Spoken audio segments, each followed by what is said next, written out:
Getting our floor done finally. We got our joists fixed. Getting our flooring done. Week after next. I got a lot of work to do between now and then, though. I got to yank up all the previous flooring.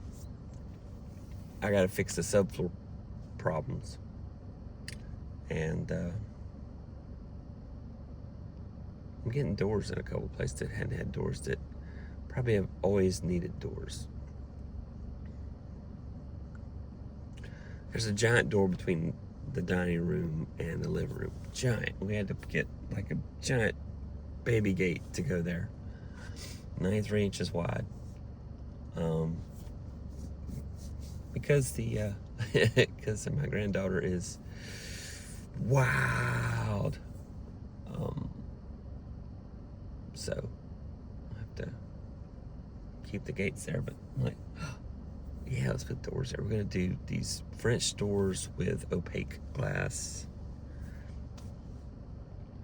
I think it'll be cool. I'm excited.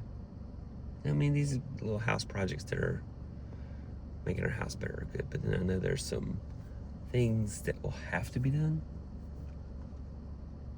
And it's like we're doing all the pretty stuff, but we're not doing the functional stuff, but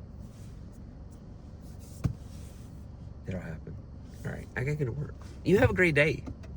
It's the weekend. I got a couple of crazy projects to do, but, you know, I'll get it done. And then maybe I'll get a little bit of a break. I don't know. I don't think so. All right. Have a great weekend.